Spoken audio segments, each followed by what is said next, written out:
Whoop, whoop, whoop. Chef Fit Podcast, pal. Episode 21. Fucking, Yeah, savage. fucking do the old shake the room. Will Smith. What are you fucking doing about it, pal? No. What's the story? Fucking loads, son. Loads. Brought a fucking special visitor for you here. Check What have we got? check this. Fucking Cam's Corner. Cam's fucking wolf. Check this. Wolf Vape. Bought a fucking, don't even know. That's just, it's like Matrix shit there. But as I was saying to everyone about fucking hitting the weed, knocking the weed on the head, I started vaping CBD and this vapor shit, which it's got no, I think it's like really fucking low nicotine. It might be like 1 milligram or something like that. Super low nicotine, mightn't even be that much. And mostly CBD. Thing's fucking machine. The wolf. Yeah. Sipping on gin and juice. Yeah, got the fucking vape going, so that's going well. Bit of CBD. Nice, and is that for the nerves or for the muscle, the recovery, or what is it? CBD has loads of benefits for me, man. I find it helps just general mood and fucking anxiety, just fucking regulates me a little bit more. Not that I'm this mad, anxious person, but just when I've got all these things in my mind, it's very easy to fall into that trap. I find CBD just kind of levels me out a little bit more, you know. My recovery's better as well. I find my muscles and shit recover a lot quicker with that. You know what I mean? I feel better waking up in the morning. I'm not Before you had the vapor, would you do a lot? Drops on the tongue or what?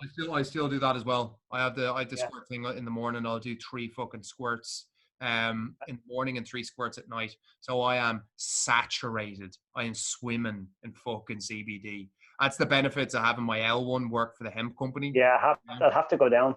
Fucking beast. She gets all into forever, yeah. She gets all the out of date shit that's actually fine that they can't sell. It's like, I'll take that, pal. Give us that. Fucking see you later.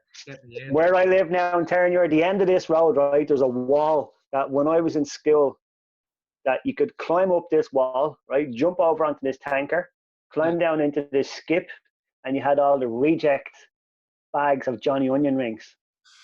Not out of date, but you know where the sealer makes the seals all the packets, it would be off.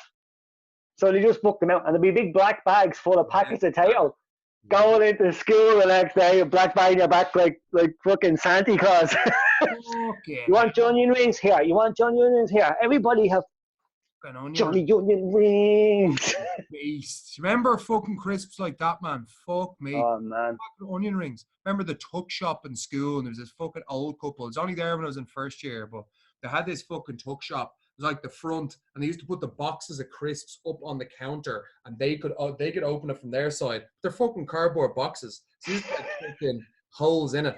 Be reefing bags of burger bites. Remember fucking loads of burger bites. I take like 5 packets and fucking then I'd just take the money I had and buy 3 Freddo bars out.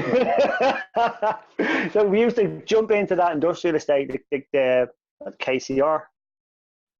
No, I don't know what it's called. Kimmage Industrial Estate. Yeah. And that leads into Terranure, the estate itself, right? And it was a packaging place at the time, and we were, say, 14, 15 when you could kind of still get away with that. And then the security guard would come and be like, sketch, everybody leg it. And then you'd bolt off, and sometimes, you'd nearly get caught and go, oh, that was mad. And you go back next week and do the same thing. And then he came around to us knowing that we were going to be doing it. And we were standing outside the wall just on Nay Road there. Yeah. And he came around and was, here, lads. I'm not trying to catch us for that. I'm trying to catch us so you don't bleed and fall and break your neck. I'm not going to bring you to the guards. If you want the fucking reject Johnny Onion rings, I'll give you the fucking things. But don't go climbing a 30-foot bleeding wall covered in barbed on my watch. The reject onion rings. You can have them, Chief. You can have them. And they tasted so much better. Delicious. The fruits and the spoils of... Yeah, taste the freedom, pal. Taste the freedom. Tastes like freedom. Yeah, that's it. So what have we got in store today, Cam?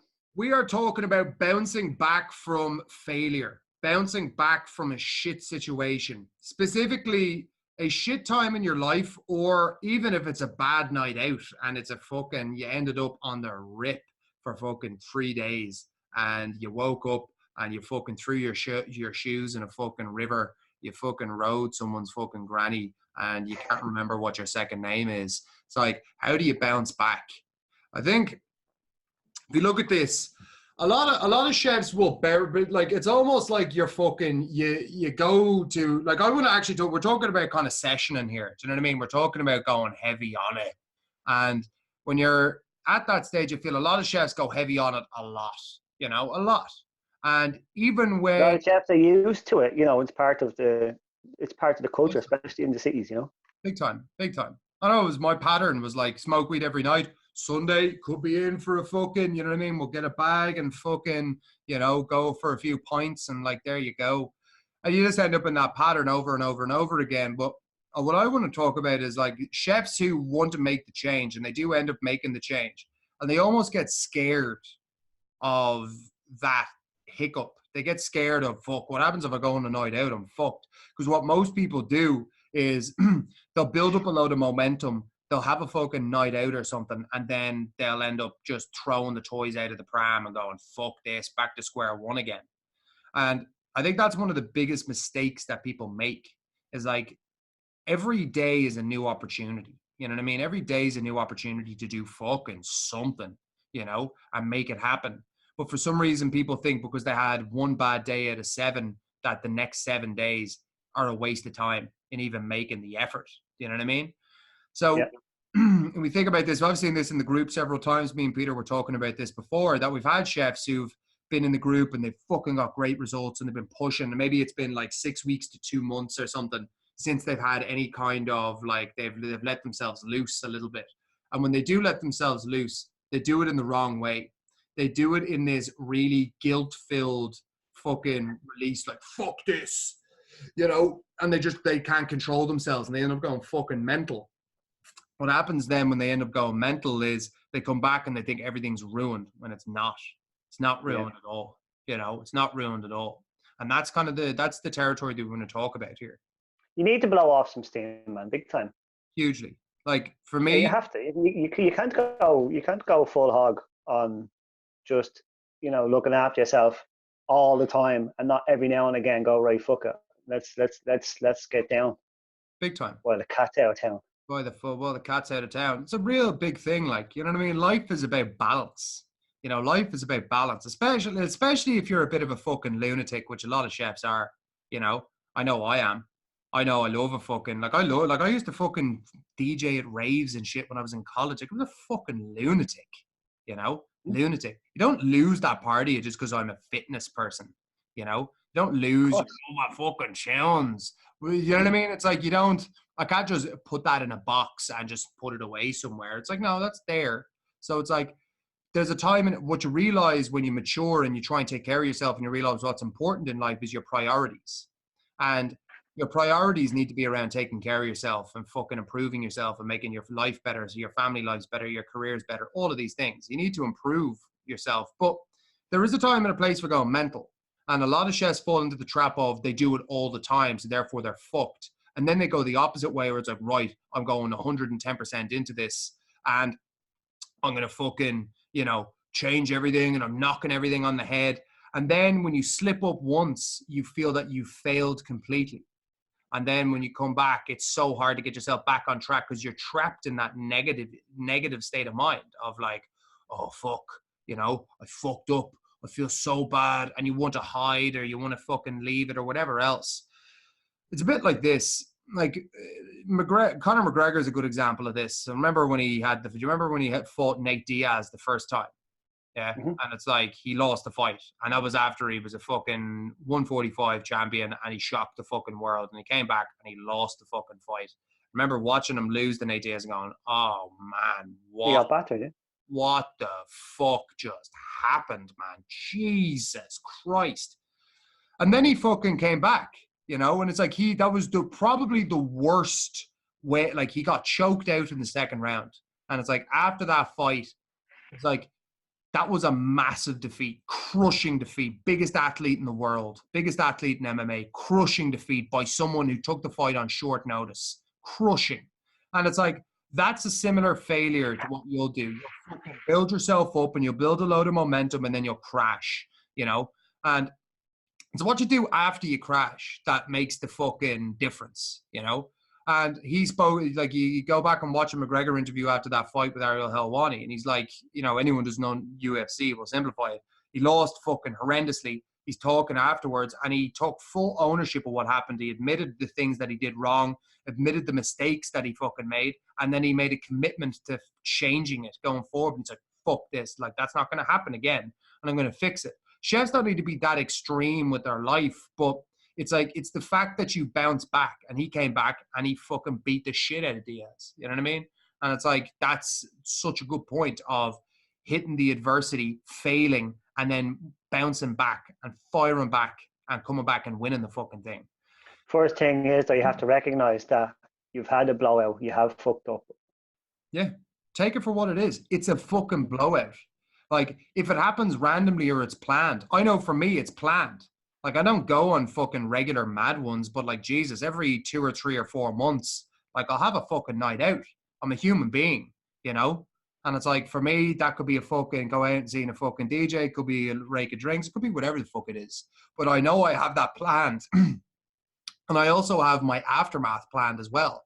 Like, I'm never going to be a fucking moron and go out and fucking do a load of drugs and stay up till 7 o'clock in the morning if I know I'm in work the next morning. It's like, that is mental shit. You could have done, you can do that when you're 20 years old. You can't fucking do that when you're a fully grown man with fucking responsibilities. You know what I mean? So it's like, it's about planning the blowout, having it planned, and actually having your aftermath. So it's like, for me, I make sure I at least have a day to recover from it. And then the next week I'm back on the fucking wagon. I'm back in the gym Monday morning and I'm ready to go, you know? And I clean the fucking slate. You take it for what it is. You feel shit afterwards. Try and get your bearings back as quick as possible and get back on fucking track and then put your head down again.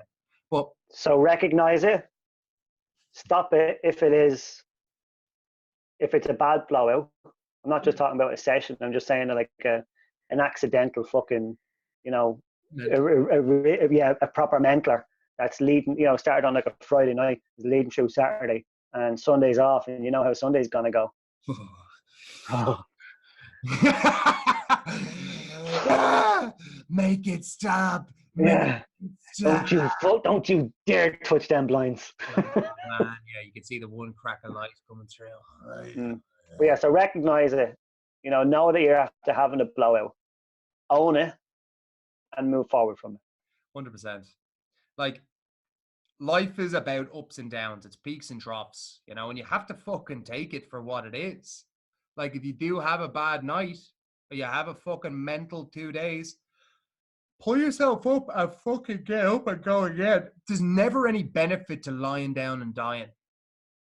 Like, think of the McGregor example. Hate him or love him. It's like, well, I'm fucking massive fan of McGregor. Do you know what I mean? But like, it's when he bounce back from that, that's the true sign. What would have happened if he had just disappeared into obscurity after getting choked the fuck out by someone he was talking shit to? It's like, he would have been always seen as a fucking failure, and his life, he wouldn't have any of the things, the success that he has now. He would have probably fizzled out very quickly. And for a lot of you, it's that same principle of, if you don't get back in the race, if you don't get back on track as soon as possible, you'll drift even more, and then you'll be even deeper in the fucking hole. So you can't stop the thing from happening, but you can change how you react to it, and you can change how you deal with it. That's the big thing. And a lot of guys and a lot of chefs don't trust themselves to react properly, if that makes sense. It's like, yeah, of course it does. Don't worry about what you can't control. You're not going to be able to go your whole life without having a fucking, like a night out or some kind of hiccup or blow up. You're not going to be able to avoid that. So you need to accept that reality, and you need to fucking be prepared. Earn it and own it. Yeah, 110%, man. Own it and just fucking deal with it going forward. That's what ownership is, you know? Win or fucking learn, pal. That's it. Sorry, my dog's all fucking mental here. So yeah. Accountability for your actions. Yeah, exactly. Yeah. Accountability for your actions, and just fucking going, it's not the end of the world if you have a blowout. Simple as. You know what I mean? Bounce back. Any kind of failure. It doesn't have to be a fucking mad drug-fueled binge either. Like, it could be anything. Any kind of failure, any kind of setback. Like for the chefs who I deal with and coach in the group, it's like, oh, I didn't lose any weight this week. Well, it's like, cool. Where you could get constant, you get so fucking focused on a number on a fucking scales, or you could go, maybe I didn't do something enough to get the result that I wanted. You know, maybe it was that meal that I shouldn't have had. Maybe it was the fucking, I missed that training session. Like, you need to start asking yourself those questions and then make a plan going forward for fixing it, instead of just going, didn't fucking lose any weight this week, fuck's sake, you know, and you just leave it. And it's like, that's not a way to fucking operate, man, in any way, shape, or form. So whatever you're doing, take ownership of it, bounce back from the fucking mistake, and double the fuck down. That's it. Done. End of. This is not a free pass to fucking go on a 4-day bender every weekend, lads. This is not a drill. Shank, stab, twist, and kill with the blue fucking pen. Yeah, it's not a fucking, but it's just being real. It's just like, you're an adult. Yeah, it should go. You know, that should be a mindset in life anyway. You're good at this though. Like, you're very good at that, Peter. Like, you'll have your fucking couple of drinks on a Friday night, but it's that 80-20 rule, or the 90. I think the 80-20 rule is probably a bit large. I'd say it's like the 90-10 rule, or the 95-5. You know, where it's like you should be on point and very good, like the overwhelming majority of the time, 90% of the time. 10% of the time, you can take the piss. You know, and that way it's like you're keeping the demons at bay and you're taking care of yourself, and you know what I mean, you're balancing it. You think you're just going to go 100% all the time for the rest of your life. If that's your mindset, all or nothing, you're going to fail. You can't sustain that. You know, sustainability, folks. That's the key. Yeah, I do like my Friday night or my Saturday night, because you know I worked that so long that it was new to me having it off, and I was like, no, you know, I should enjoy it, kind of thing. Novelty. And when Chef It started, there was the September, the initial month where there was no drinking whatsoever, was fucking great. Yeah. Now I do that during the month. I haven't done it for a full month again since, but you know, I had a drink there last week on one night where I hadn't drank 3 weeks before that. It was my wedding anniversary. It was the last time I drank before that. I don't have to drink, you know, but I do like to reward myself. That's a good point. Like, you earned it. You know, you earned it. I think that's another thing for a lot of chefs. And then no matter what I do on that Friday night, I am going to hold myself accountable for it, because, you know, I'm expected to be on doing my park run, you know, getting a few of the lads to come with me, or getting people to do their runs, because Saturday morning is a big one in the group for our cardio days, you know. Yeah, big time. So it's like bringing it into the harbour. Earn the right first. Push yourself through for a couple of months first. Get the fucking, you know, get somewhat where you need to go. Once you've built the habits and a good routine, then you can pick and choose your battles. But make sure you pick your battle and fucking deal with the aftermath. Like, deal with the fucking aftermath. Don't let yourself just go, oh, it's grand, and stop completely. It's like, once you built the habits, you've got something to fall back on, you know? And then once you have the night out of the fucking blowout, just get back on track afterwards and don't worry about it, you know? So if you feel it building up, don't wait for it to happen out of nowhere, because it happen, you know, it can end up a lot worse for you. Yeah, big time. You know, if you feel it building up, you feel like you need a fucking night out. You know, I've been doing it. You know, I've been going hard at it for 3, 4 weeks, 5 weeks, 6 weeks. I need it. If you need it, do it. Go it. You have earned it. Enjoy it. More importantly, fucking enjoy it. And then have a big thing, Cam, is having your bits and bobs there for you on the Saturday morning or the Sunday morning afterwards. Make sure you have your bacon and your spinach, so you're not going down to bleed Matt the Rashers and getting a breakfast roll. Because then you jump into the bookies, and then you'll have one little Stanley Uppie just to clear the head. Do you know what I mean? The aftermath is always a fucking good thing to plan for. No, 100%, man, 100%. Big time, yeah. Get your run done, and you tell you, there'll be nothing left in you. There'll be no alcohol in your system, that's for sure. You're the fucking slate, lads. With that in mind, chefs, thumbs up on YouTube. Subscribe to that shit if you're watching this. If you're on iTunes, give us a 5-star review. If you're on Podbean, do whatever you got to do on Podbean. Potentially create a profile and subscribe there. whatever you're on, share it where you can, like it where you can, review it where you can, and stay tuned for another fantastic episode of the Chef It podcast. Right, POBG, I will catch you in the funny papers, my friend. Everyone else, Peace out, mofos. fucking safe.